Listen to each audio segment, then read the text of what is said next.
안녕하십니까. 셀프 인성 리더십 행동 변화 전문가 김상환입니다. 네, 오늘 부모 자격증 과정 제13강 이제는 인성이다. 인성 관련 얘기를 좀 해드리려고 합니다. 사실 인성하면 대부분 자녀를 둔 경우 아이가 학교에서 배워야 될 과목으로 생각하고 넘어갈 경우가 많습니다. 그렇다 보니까 그 아이가 커서 어른이 되어서 그 인성을 제대로 갖춘 성인이 되지 못하는 경우가 지금까지 우리의 현실에 처해 있는 상황입니다. 이제는 인성이다. 인성을 왜 해야 되며 인성의 중요성에 대해서 오늘 좀 언급을 하고 14강에서는 그 인성을 제대로 할 수 있는 그 대안까지 제가 말씀을 드리고자 합니다. 자, 부모, 내가 인성을 갖췄다 라고 생각을 할 수도 있지만 사실 이 인성이 어느 날 갑자기 교육 몇 번, 물론 이 영상 몇 번 본다고 해서 인성이 갖춰지지는 않습니다. 하지만 그래도 안 본 거 또 안 들은 것보다는 훨씬 더 낫기 때문에 이 영상을 찍고 있습니다. 자, 그래서 존경받는 부모 될 수 있겠죠. 인성을 갖추면. 전체 내용을 한번 보겠습니다. 인성교육의 필요성. 왜 인성교육이 필요할까요?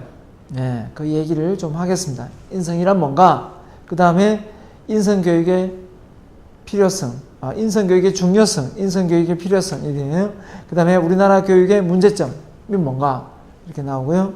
그 다음에, 전체 내용을 문제점까지만 하고, 14강에서 또 말씀드리겠습니다.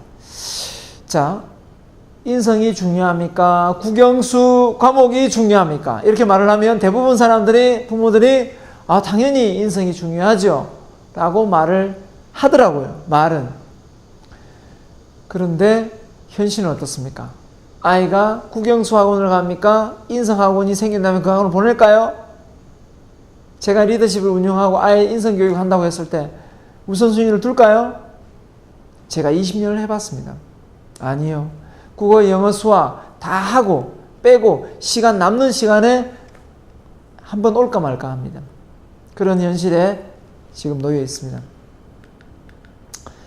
분명한 건 인성이 중요한 건 다 알고 있습니다. 알면 뭐합니까? 실행에 옮기지 않는데요. 인성교육을 정말 좀 더 등한시하지 않고 중요하게 간주한다면 제 바람은 그렇습니다. 수능 과목에 인성이 반영된다면 저는 인성이 지금보다 좀 더 학교에서 윤리 도덕 과목을 훨씬 더 역사는 정말 들어가 있는데 윤리 도덕 이거는 뭐 선택 과목으로 해서 들어가 있지 않습니까? 그죠? 자, 인성교육의 중요성 강조 좀 하겠습니다. 인성교육이 방금 말씀드린 국영수보다 인성교육이 더 중요한 건 알고 있지만 현실은 국어, 영어, 수학을 공부할 수밖에 없는 아이들입니다. 왜? 이 과목을 통해서 수능을 치르고 그걸 통해서 대학이, 당락이 결정되기 때문에 어쩔 수 없이 할 수밖에 없는 거죠. 예. 자, 그래서 인성교육이 왜 어려운가 봤더니 인성교육을 왜 등한시하는가 봤더니 너무 기본이기 때문에 인성교육이 너무 기본이라는 거예요. 그렇다 보니까 말을 하면 지금 이 영상을 보면서 말을 하면 다 알아요. 다 아는 내용입니다. 근데 뭡니까? 알면 뭐예요? 알긴 아는데 행동을 옮기지 않는데요. 그럼 무슨 소용이 있습니까?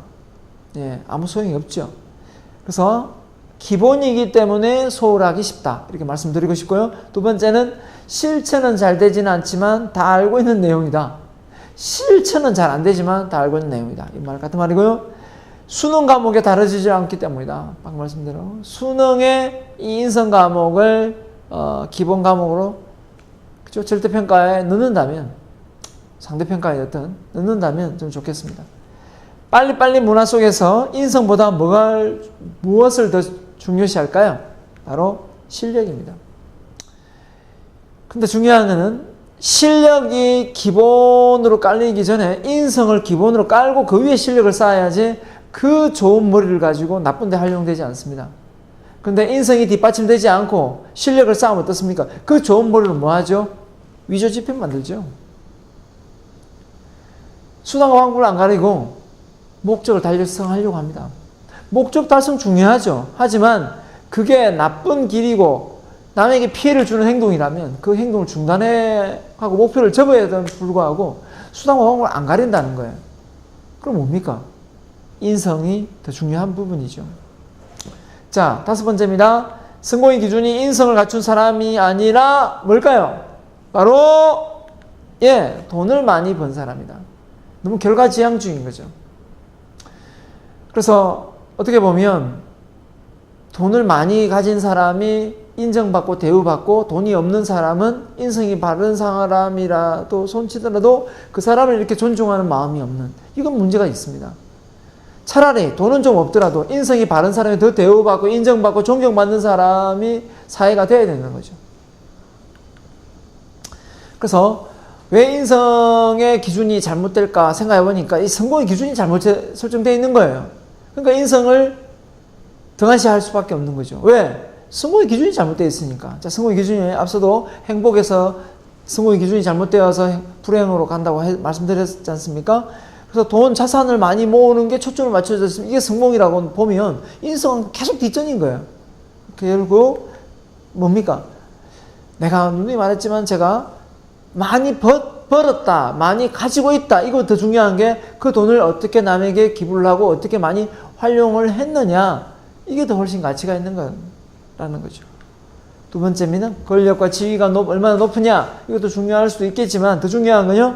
그 사람이 그걸 다 권력과 지위를 다 내려놓고도 존경과 인정을 받을 수 있느냐 이겁니다. 인정을 받을 수 있느냐. 그 지위와 권력을 내려놓고 이 사람이 진짜 리더십이 있는 사람이고 존경받는 사람인 거죠. 어떻게 보면. 세 번째, 인기와 안정적인 겁니다. 인기와 안정적. 무슨 말일까요? 인기와 안정적. 내가 인기가 있다 없다 이거에 초점을 맞추면 수단과 또 방법을 안 가리거든요. 그렇지 않습니까? 근데 이거보다 더 중요한 게 뭡니까? 인기가 좀 없어도 내가 하고 있는 일에, 그러니까 내가 갖는 직업이 인기가 있는 거 없는 거, 이거 많이 생각해. 돈을 많이 벌 수 있나 없나, 이게 이제 초점이 맞춰지면, 그죠? 내가 들어가는 대학의 학과가 인기가 있나 없나, 이거 생각하면 결국 특기적성 절대 못 살립니다. 왜? 내가 맞는 특기와 적성이지만 그 인기가 없다면 안 하거든요. 이게 문제인 겁니다. 지금 내가 보여주는 이 영상도 더 재미있고 더 다양한 내용으로 구사할 수 있어요. 솔직히 저도 할 수 있습니다. 하지만 어느 게 더 의미 있고 가치 있는 걸 따져봤을 때 물론 다른 거 재미있고 뭐 신기한 거 보여줄 수 있는 부분도 영상이 많이 있지만 유튜브에 이런 내용이 훨씬 더 가치 있고 의미가 있다고 생각하기 때문에 제가 이걸 하는 거거든요. 그건 어디까지나 이걸 값으로 매길 수 없는 겁니다. 인기에 연연할 게 아니라는 거죠. 이거 자체가. 그 다음에 개인 행복. 더 나아가서 더불어 행복. 이런 사고를 가질 때 인성이 진정 자리를 잡게 되는 거죠. 나 혼자 잘 먹고 잘 살고 뭐 그걸로 끝난다. 그러면 굳이 인성 굳이 신경 쓸 겨를도 없고 필요도 없습니다. 내 아이, 그죠? 내 이웃 왜 뭐 그냥 신경 안 쓰는 거죠. 자, 그래서 성공이란 뭐라고 했습니까? 앞서도 나이가 들수록 가족과 주변 사람들이 점점 더 나를 좋아하는 것이다. 이런 말을 제가 앞서 들었습니다. 그래서 이게 진정한 성공이면 결국은 뭡니까? 돈이 아니라면 너무 돈 그러지 말고 좀 살아야 되겠죠? 자, 그래서 좀 더 진정한 인성을 갖춘 사람이 좀 되었으면 좋겠습니다. 성공 중에서도. 자, 인성을 갖췄을 때 주변 사람들이 많이 뭡니까? 와서 찾아오고 또 그 사람이 신뢰가 가기 때문에 그 사람을 친구로 삼고 귀인으로 모시고 싶어 할 겁니다. 인성하면 떠오르는 단어가 뭐가 있습니까? 보통 아이들 인성하면 예의범절, 뭐 규칙, 뭐 이런 걸 많이 예를 생각할 수 있습니다. 단어를. 물론 그것도 맞습니다만은 효도 뭐 이런 거 있지 않습니까? 근데 좀 더 세부적으로 보면 사실 인성은 많은 영역에 차지하고 있습니다. 그렇기 때문에 인성 하면 떠오르는 단어가 절제, 또 뭡니까? 정직, 또 뭡니까? 책임, 또 효도, 또 예의, 공감, 배려, 자, 존중, 공존, 같이요, 소통, 또 뭡니까? 준법, 협동. 자, 이런 것들 중에 우리가 많이 들어봤던 거는 효도, 예의, 뭐 이런 내용을 많이 들어봤지만 소통, 배려, 공감, 절제, 정직, 책임 이런 내용은 많이 못 들어봤을 겁니다. 그죠? 자, 그래서 이렇게 12과목으로 나눈 것 뿐이지 이 12과목이 인성의 전부다라고 말하지 않습니다. 그러면 많은 사람들이 이렇게 얘기합니다. 왜 인성을 못하느냐? 인성이 어디까지 인성이고 어디까지 영역이 없는데 그 인성을 한 번에 다 못 가르치기 때문에 사실 인성 과목이 힘들다 이렇게 이야기합니다. 예, 그 말도 물론 맞습니다. 그러면 국어, 영어, 수학, 과학 이런 과목들은 혹시 교과서를 만들고 그것만 다 배우면 과학 다 배운 겁니까? 절대 아닙니다. 제가 책을 서점에서 판매를 해봐서 압니다. 수학도 학생들이 배우는 수학은 아주 일부의 그 많은 수학적 이론의 일부에 속합니다. 영어도 역시 마찬가지입니다.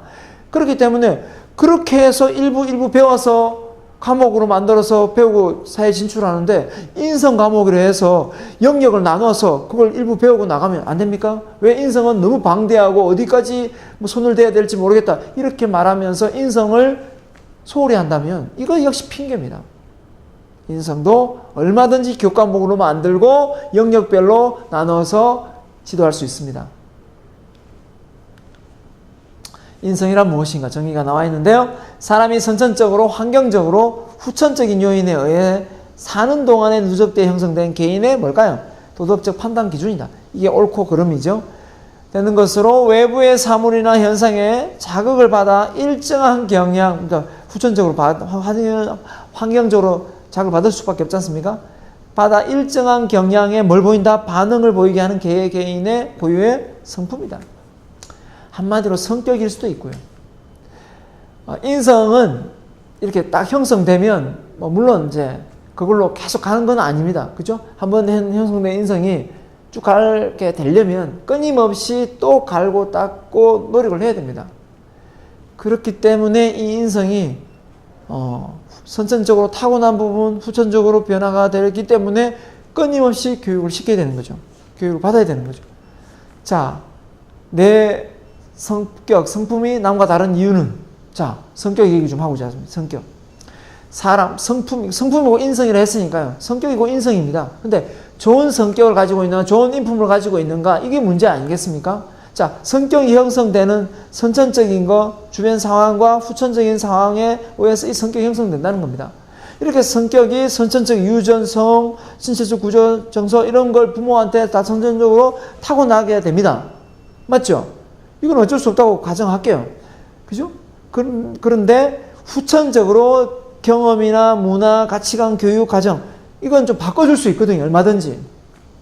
바꿔줄 수 있어요. 그럼 또 성격이 타고난 성격이 바뀔 수가 있는 거고요. 더 나아가서 또 다시 사회에 나가서 이렇게 다양한 조직 활동을 하면서 또 다른 성향의 성격이 형성될 수 있는 겁니다. 이렇게 다양한 경험을 할 수밖에 없는 상황에 있는데 어떻게 성격이 한 외골수로 같은 성격으로 나올 수 있겠습니까? 칼융이 내향적인 거, 내성적인 거, 외향적인 거 성격을 나눴지만 그것도 어디까지나 그걸 토대로 해서 MBTI 16가지 성격으로 만들었고요. 애니어그램 9가지 성향을 나오는 건데 카테고리로 장형, 가슴형, 머리형 이렇게 나눠서 9가지 성향을 나눴지 않습니까? 그 성격 자체도 뭡니다. 다 다를 수밖에 없는 이 성격의 기질적인 측면이 다르게 형성되는데 같은 성격을 띠지 못하는 거죠. 사실 그렇게 카테고리 애니어그램 9가지, MBTI 16가지 성격을 나눠서 그렇지 실제 성격은 72억의 인구가 있다면 72억 인구만큼 있는 겁니다. 그냥 카테고리로 묶어서 좀 더 상대방을 이해하기 쉽게 우리가 공부하기 쉽게 만들어 놓은 거죠. 세상 일이라는 게 그렇지 않습니까? 어떤 원리를 만들면 그 원리를 묶일 수 있는 걸 다 엮어내면서 그 원리를 이해하면 나머지를 해석하는 부분이지 그 원리가 100% 다 맞는 건 아니지 않습니까? 자, 그래서 인성교육 필요성이 뭔가? 왜 필요한가 봤더니 우리나라의 학교 교육은 경쟁지향적, 맞죠? 지식 전달, 암기 위주의 교육 방식에 더 이상 학생들의 고민, 문제 이걸 해결해 줄 수 있습니까? 선생님, 저 어떤 고민이 좀 있는데요. 이랬을 때 물론 학교에 담당 상담 선생님이 있긴 하지만 이런 어떤 경쟁에서 성적에 관련된 질문만 주로 하지 어떤 내면의 친구 관계, 또래 관계, 어떤 뭐 부모의 관계 속에 힘든 걸 상담할 수 있는 기회가 절대 많지 않거든요. 맞죠? 두 번째입니다. 인성교육의 부재로 인하여 학생들이 이기적이고 개인주의고 물질 만능주의에 빠져 교육 안에 공감, 배려하지 않아서 원만한 인간관계를 유지하는 데 어려움이 있다. 사실 인성교육을 진짜 갖춰야 될 이유는 바로 조직생활 때문입니다. 혼자 살다 혼자 죽으면 아무 문제가 없겠죠. 그렇지만 이렇게 조직생활을 할 수밖에 없는 우리의 사회적 구조에서 이렇게 서로 협동하고 서로 양보하고 배려하는 그런 어떤 좋은 성품이 형성되지 않는 상황에서 자기 잘난 맛에 그 조직 생활을 하면 어떻습니까? 항상 누구하고 부딪히게 되어 있습니다. 그럼 누구한테 피해를 주게 되어 있거든요. 그렇기 때문에 이 좋은 이런 인성을, 성품을 갖췄을 때 이 사회에 나가서 존경받고 인정받는 사람이 되는 겁니다. 자, 그래서 초등학교 때 인성교육의 45.6%, 중학교 때 39.5%, 고등학교 때 뭡니까? 인성교육 27.3%로 이 중요성에 대해서 필요성에 대해서 이야기하고 있습니다. 그만큼 이렇게 가면 갈수록 높아집니까? 떨어집니까? 인성교육의 필요성. 어떻습니까? 인성교육 필요성이 계속 떨어집니다. 이유가 뭘까요? 사실 더 필요할 수도 있음에도 불구하고 입시, 그죠? 준비에 바쁘기 때문에 이 친구들이 그런 상황을 못 만들어내는 거죠. 자, 우리나라 교육의 문제점에 대해서 말씀을 좀 드리겠습니다. 우리나라 교육의 문제점은 첫 번째가 바로 입시 교육으로 학생들의 참여가 불가능합니다. 자, 어떻게 보면 학생들의 의견도 많고 있는데도 불구하고 학생들은 일방적으로 선생님이 주는 정답을 향해서 달려가고 있습니다. 왜냐하면 또 선생님이 그렇게 정답을 안 줄 수도 없어요. 왜냐하면 또 학생들이 정답을 맞춰야 되니까. 그래서 이런 입시 위주 주입식 교육의 시스템 속에서 인성교육은 자리를 잡을 수 없다. 이렇게 표현하고 싶고요. 두 번째는 오직 성적 향상. 그래서 누군가와의 경쟁에서 이겨서 성적이 높아져야 된다는 그 강박관념 때문에 학교에서 내가 쟤보다 뭘 잘해야 될까? 이런 생각을 하면서 아이하고 이 노트를 빌려달라는데 빌려줘야 되나 말아야 되나? 이런 생각을 하지 않겠습니까? 그래서 어떻게 보면 이 성적 향상의 강박관념 속에서 아이들이 성장하고 있기 때문에 저 아이를 배려하고 양보하고 이런 생각 자체를 못하게 되는 거죠. 세 번째, 학생들의 끼와 재능을 발굴하지 못한다. 자, 학생들이 잘하고 있는 과목임에도 불구하고 그 과목이 사실 수능에 덜 중요하게 여겨진다. 그러면 그 과목을 좀 등한시할 수밖에 없고 그런 분야에 대해서 그죠? 나중에 뭐 대학을 갔었고 따로 공부를 해야 되고 이런 생각을 할 수밖에 없는 거죠. 그 사람이 타고난 끼와 재능이 있는데 그걸 좀 마음껏 활용해서 반영해서 입시에 적용할 수 있으면 정말 좋을 텐데 지금 그런 현실이 안 되는 겁니다. 타고난 끼와 재능을 못 끄집어내게 되는 거죠. 네 번째, 수능에 맞춰서 교육 과목이 형성되다 보니까 어떻게든 진도 나가서 빨리빨리 시험을 쳐야 되기 때문에 선생님들이 그죠? 뭡니까? 일괄적으로 시험을 치기 때문에 그죠? 뭐 일제고사로 그죠? 일제고사 시험을 치기 때문에 진도가 다르면 안 됩니다. 진도가 빨리 같이 일정하게 나가야 되기 때문에 재미있게 수업을 진행하고 싶어도 여유가 별로 없어요. 그런 경우가 있죠. 그 다음에 다섯 번째, 인성교육이 부재로 바른 성품을 갖춘 인재 양성에 실패를 합니다. 그래서 인성 성품, 그죠? 예, 바른 성품을 할 수가 없는 거고, 그 다음에 인성교육 문의만 합니다. 그렇죠? 인성교육을 문의만 하고, 인성교육 하면 뭐 청학동에 예절교육 정도 갔다 오면서 인성교육 했다. 이렇게만 이야기하면 곤란하겠죠. 여섯 번째, 적성에 맞는 학과보다 상위 대학 진학. 예. 나하고 특기 적성에 맞는 그런 어떤 과를 선택해야 되는데, 그거보다는 뭡니까? 높은 대학을 진학해서 나 이런 대학 갔다. 또 학교 현수막 달죠. 서울대 몇 명 들어가고, 뭐 고려대 몇 명 들어가고, 연세대 몇 명 들어가고, 이런 그 어떤 보여주기식 이런 시스템. 그 다음에 암기 위주의 교육 방식으로 정답 맞추기. 예. 그래서 주입으로 외웠으면 그 외운 내용을 답을 하는 이런 상황에 대해서 인성교육이 되겠습니까? 사실 어떻게 보면 선생님한테 의견을 주기도 하고 질문을 넣기도 하고 이렇게 해서 서로 토론식으로 이렇게 말을 할 때 이 의식이 빨리 깨고 철이 빨리 드는데도 불구하고 계속 묵묵부답으로 듣기만 들어야 되는 상황인 거죠. 자, 그래서 경쟁으로 상대방을 이기기 위한 교육 방식이기 때문에 경쟁사회에서 인성교육은 좀 꽃이 피기 힘들다. 그래서 상대방을 배려하는 이타심, 봉사정신, 윤리정신이 생길 수가 없다라는 결론을 이룰 수가 있습니다. 그래서 이 우리나라 교육에 이런 문제점을 가지고 있습니다. 이름에도 불구하고 정말 이 아이가 나중에 커서 사회에 나와서 정말 타인을 배려하고 윤리적으로 도덕적 어긋남이 없는 그런 정치 활동을 하면서 또 사회 CEO 역할, 그죠? 기업의 CEO 역할을 하면서 대표자 역할을 해야 되는데 수단과 방법을 안 가리고 공부하고 성적을 향상시키기 위해서 자신을 이렇게 만들어 왔기 때문에 그 생활 습관, 그 태도, 그 정신 상태가 변함이 없이 그대로 이 사회에 묻어나기 때문에 지금처럼 이 사회가 너무 경쟁적이고 힘든 사회로 만들어졌다는 겁니다. 그래서 지금부터라도 우리가 이 인성교육의 중요성을 깨닫고 이런 부분을 빨리 보완할 수 있는 분위기로 학교도 이 사회도 가야 된다는 겁니다. 14강에서는 제가 여러분들에게 어떻게 하면 이 인성교육에 앞서 말한 그 대안을 낱낱이 좀 더 쉽게, 이해 쉽게 인성교육을 접목할 수 있는 방법을 말씀드리고자 합니다. 14강에서 뵙겠습니다. 시청해 주셔서 감사합니다. 마치겠습니다.